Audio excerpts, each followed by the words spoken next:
త్రివిక్రమ్ శ్రీనివాస్ గారు మాట్లాడిన తర్వాత మాడటం చాలా కష్టమైన పని.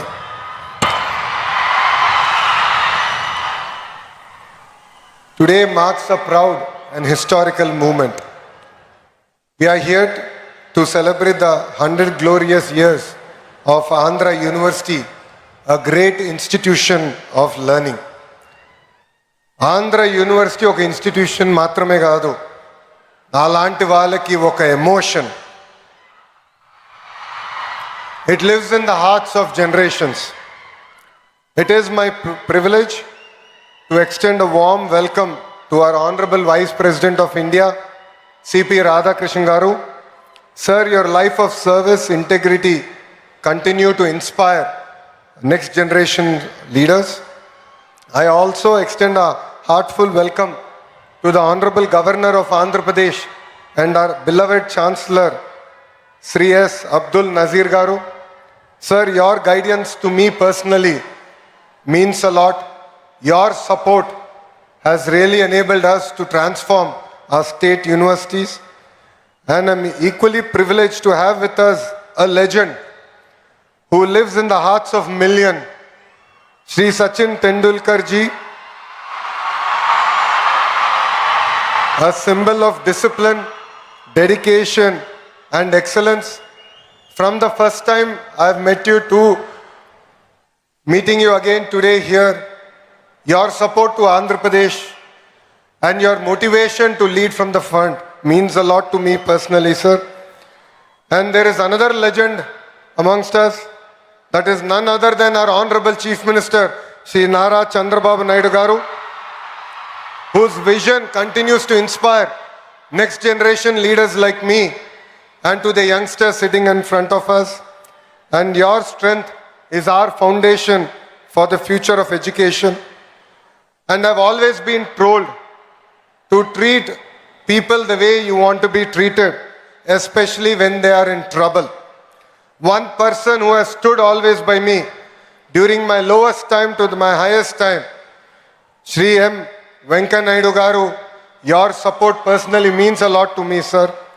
And Honorable Governor of Odisha, Shri Haribabu Garu, and I also extend my warm greetings to all the dignitaries on the dais, esteemed alumni, faculty in front of me, and my dear students.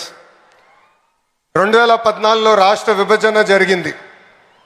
కట్టుబట్టలతో మెడబట్టి మనందరినీ బయటికి గెంటేశారు. రాజధాని ఎక్కడ ఉండాలో చెప్పలేదు.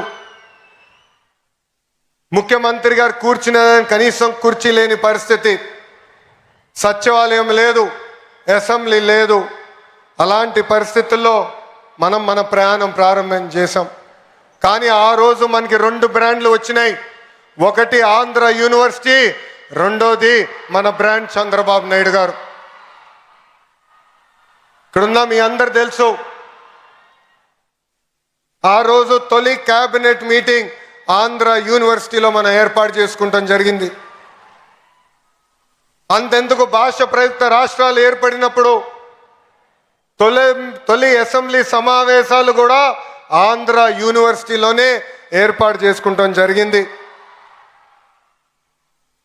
Andhra university ఒక పేరు మాత్రమే కాదు, 100 ఏళ్ల చరిత్ర.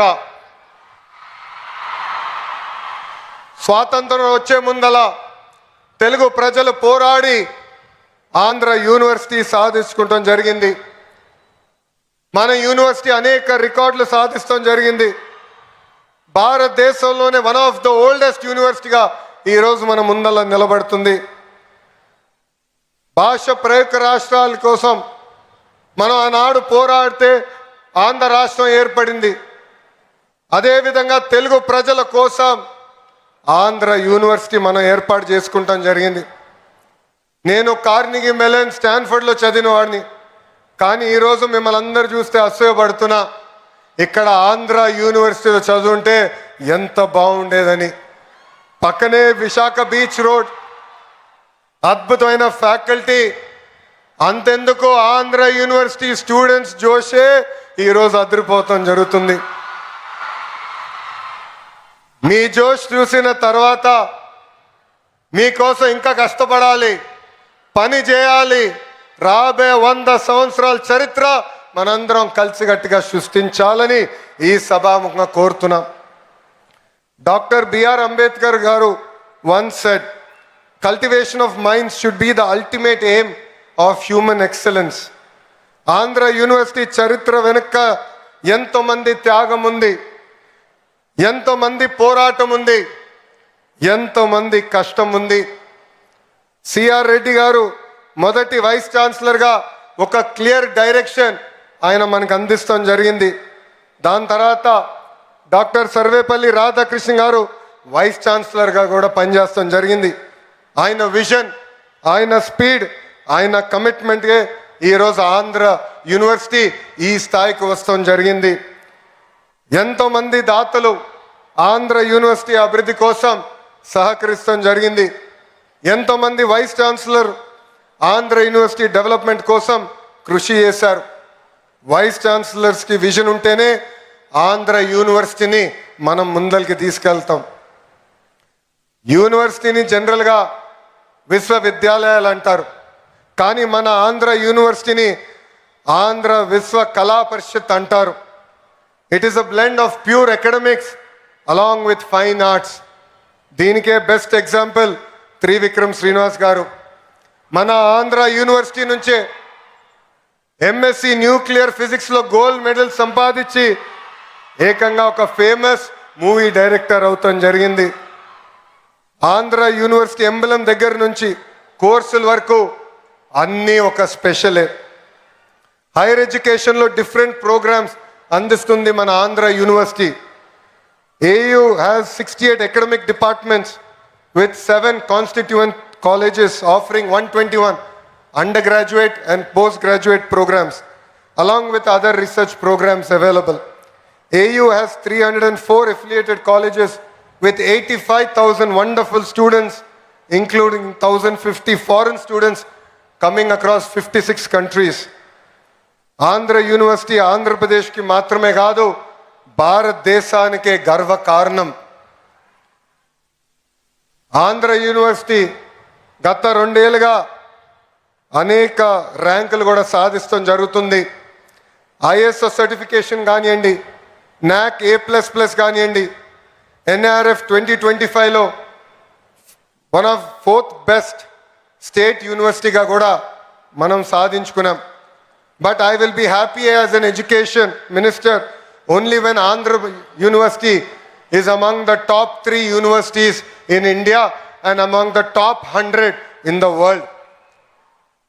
So I request the faculty in front of me, the Vice Chancellor on the dais, GP Rajshekhar Garu, with this single agenda we should work hard and make our Chancellor Abdul Nazir sir proud. Andhra University lo చదువుకున్న వారు గొప్ప స్థాయికి వచ్చారు. Physics నుంచి politics వరకు Andhra university mark శాశ్వతంగా ఉంది. వెంకయ్యనాయుడు గారు, జిఎంసి బాలయోగి గారు, కె హరిబాబు గారు, సుబ్బారావు గారు, బివిఆర్ మోహన్ రెడ్డి గారు, పూర్ణ సగుర్తి గారు, గ్రంథి మల్లికార్జునరావు గారు, చావా సత్యనారాయణ గారు, ఇలాక అనేక మంది పారిశ్రామికవేత్తలు, రాజకీయ నాయకులు కూడా వచ్చారు. అంతేకాదు రాజకీయాల్లో కూడా ఆంధ్ర యూనివర్సిటీ స్టూడెంట్స్ నంబర్ 1. ఎందుకంటే గాజువాక శాసనసభ్యులు పల్లా శ్రీనివాస్ గారు కూడా Andhra university product. Their rise is not merely by chance. It is by commitment, struggle, sacrifice and unwavering determination. And I expect many more students here who are in front of us to join politics, to bring about the change that we want to see in politics, and together we can make India Vikasit Bharat, which is the dream of our Honorable Prime Minister Shri Narendra Modi ji. ఇక్కడున్న విద్యార్థులందరూ కూడా నా జీవిత ప్రయాణం గురించి కూడా చెప్పాలనుకుంటున్నా. కార్నిగి మెలన్లో చదివా, స్టాన్ఫర్డ్కి వెళ్ళాను, దాని తర్వాత వరల్డ్ బ్యాంక్లో పనిచేసా, హెరిటేజ్లో కూడా ఎగ్జిక్యూటివ్ డైరెక్టర్గా ఉన్నా. ప్రజలకి సేవ చేయాలని ప్రత్యక్ష రాజకీయాల్లో 2013లో వచ్చా. వేదికమైన గౌరవ ముఖ్యమంత్రి గారి ఆశీస్సుల మేరకు నేను పంచాయతీరాజ్ గ్రామీణాభివృద్ధి శాఖ మంత్రిగా కూడా పనిచేశా. 2019లో ఎప్పుడు గెలవని నియోజకవర్గంలో పోటీ చేసి గెలవాల లక్ష్యంతో నేను ప్రయాణం ప్రారంభించా. 5300 ఓట్లతో నేను ఓడిపోయా. మొదటి రోజు బాధ ఆవేదన కలిగింది, కానీ అది నా రెండో రోజు నుంచి నాలో కసి పెంచింది, పట్టుదల పెంచింది. అక్కడనే మళ్ళీ పోటీ చేశా. ప్రజల ఆశీస్సు మేరకు 91,000 మెజార్టీతో గెలిచి శాసనసభకి వెళ్తాం జరిగింది. ఇది ఇక్కడ ఉన్న మీ అందరికి ఎందుకు చెప్తున్నానంటే, if there is no risk, there is no story. On the dais you see eminent personalities who have achieved great things in their lives, but they are here today because they have sacrificed a lot. They face tremendous amount of challenges. So all the youngsters in front of me, every failure is a stepping stone for success. I have redefined fail. It is our first attempt in learning.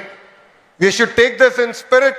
It should build fire in our belly, and we should go achieve what we want to achieve in our lives.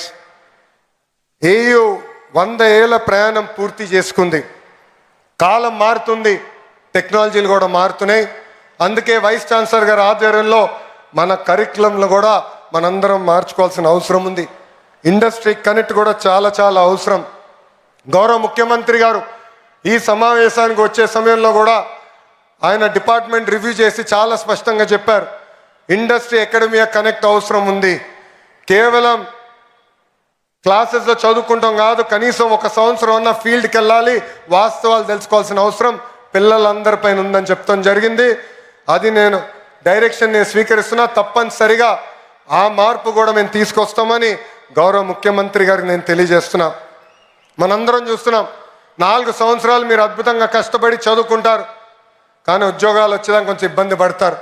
తర్వాత skill development అని కరెక్ట్గా 4 నెలలు మీరు అక్కడికి వెళ్ళిన వెంటనే నేర్చుకున్న వెంటనే మీకు ఉద్యోగాలు వచ్చే పరిస్థితి. ఇదే అంటారు స్కిల్ గ్యాప్. దీనికి ఫుల్ స్టాప్ పెట్టాల్సిన బాధ్యత మా అందరిపైన ఉంది. దానికి మేము అహర్నిశలు కష్టపడతామని ఈ సభాముఖ పిల్లలందరికీ మేము తెలియజేస్తున్నాం. అతి చిన్న వయసులో నన్ను విద్యాశాఖ మార్చులుగా గౌరవ ముఖ్యమంత్రి గారు నియమించారు. నేను విద్యాశాఖ మంత్రి అవుతున్నానంటే చాలామంది నాకు చెప్పారు, అది కఠినమైన పోర్ట్ఫోలియో, మీకు అవసరమా అని. అందుకే కావాలి, భారతదేశ చరిత్ర తిరిగి రాయాలంటే మా పిల్లలే తిరిగి రాయగలుగుతారు. అందుకే ఈ ఛాలెంజ్ని నేను స్వీకరిస్తున్నానని చెప్తాను జరిగింది. ఇంకా మార్పులు తీసుకురావాలి, నిధులు కేటాయించాలి. కేవలం ఇన్ఫ్రాస్ట్రక్చరే కాదు, పర్మనెంట్ ఫ్యాకల్టీ కూడా ఏర్పాటు చేయాల్సిన అవసరం ఉంది. గౌరవ ముఖ్యమంత్రి గారు నాకు చెప్పారు, పెండింగ్లో ఉన్న అన్ని పోస్టులు యుద్ధ ప్రాతిపదికంగా భర్తీ చేయాలని ఈ సభాముఖ హామీ ఇస్తున్న. రాబోయే సంవత్సరంలో భర్తీ చేసి మళ్ళీ మీకు కంపడతామని ఈ సభాముఖంగా గౌరవ ముఖ్యమంత్రి గారు కూడా తెలియజేస్తున్నాం. భారతదేశంలో హైయర్ ఎడ్యుకేషన్ పైన ఎక్కువ శ్రద్ధ పెట్టాలని గౌరవ ప్రధానమంత్రి శ్రీ నరేంద్ర మోడీ గారు చెప్తున్నారు. రీసెర్చ్ని పెద్ద ఎత్తున ప్రోత్సహించాల్సిన అవసరం ఉంది. ఒక్కొక్క యూనివర్సిటీ ఒక సబ్జెక్ట్ మీద స్పెషలైజ్ అయితేనే ఎకో సిస్టమ్ మొత్తం ఏర్పడడానికి అవకాశాలు ఉంటాయని కూడా మనందరూ తెలిసిన విషయమే. ఉత్తరాంధ్ర ఆంధ్ర రాష్ట్రానికి ఒక ఎకనామిక్ ఇంజిన్గా మారబోతుంది. రేపు గూగుల్కి డేటా సెంటర్కి మనం శంకుస్థాపన వేయబోతున్నాం. ఈ గడిచిన 6 నెలల్లో ఆర్సిల్లర్ మిత్తల్ ప్రాజెక్ట్ ఇక్కడ ప్రారంభించాం. నిన్నగాక మొన్న గౌరవ ముఖ్యమంత్రి గారి చేతుల మేరకు ఒక ఇంగాట్ సోలార్ సెల్ మ్యానుఫ్యాక్చరింగ్ ఫెసిలిటీ కూడా మన శంకుస్థాపన చేస్తాం జరిగింది. సో వాళ్ళకి కావాల్సిన కరికులం ఇవన్నీ ఏర్పాటు చేసే బాధ్యత ఆంధ్ర యూనివర్సిటీ తీసుకోవాలని ఈ సభాముఖంగా వైస్ ఛాన్సలర్ గారిని కోరుకుంటూ, ఈ సభాముఖంగా గౌరవ ముఖ్యమంత్రి గారిని కూడా ఒక విషయం కోరాలని కోరుతున్నా, ఒక కోరిక కోరుతున్నా. అడగంది అమ్మ కూడా పెట్టదంటారు సార్. అందుకే ఆంధ్ర యూనివర్సిటీకి కనీసం 250 కోట్ల నిధులు కేటాయించి రీసెర్చ్ని పెద్ద ఎత్తున ప్రోత్సహించాలని ఈ సభాముఖంగా గౌరవ ముఖ్యమంత్రి గారిని నేను కోరుకుంటున్నాను. అంతేకాకుండా ఇక్కడ ఉన్న ఫ్యాకల్టీని, వైస్ ఛాన్సలర్ గారిని నేను గతంలో కలిసినప్పుడు చెప్పా, రాబోయే 100 సంవత్సరాలకి మనం ఒక విజన్ డాక్యుమెంట్ తయారు చేయాలి. దాంట్లో ఎవ్రీ 5 years మన విశ్వవిద్యాలయ ఏం సాధించాలనేది చాలా స్పష్టంగా ఉండాలి, కేపీఐస్ ఉండాలి. అది రూపొందించి మన స్టూడెంట్స్ సెనెట్ ముందలు పెట్టి వాళ్ళ ఫీడ్బ్యాక్ కూడా తీసుకుని రాబోయే 100 సంవత్సరాలు విజన్ డాక్యుమెంట్ తయారు చేయాలని ఈ సభ ముఖంగా మిమ్మల్ని అందరూ కోరుకుంటూ, నాకు ఇంత అద్భుతమైన అవకాశం ఇచ్చిన మీ అందరికీ పేరు పేరున నా హృదయపూర్వక ధన్యవాదాలు తెలుపుకుంటూ మీ అందరి దగ్గర నుంచి సెలవు తీసుకుంటున్నా. జై హింద్. అందరు నాతో చెప్పాలి, జై హింద్, జై హింద్. Thank you.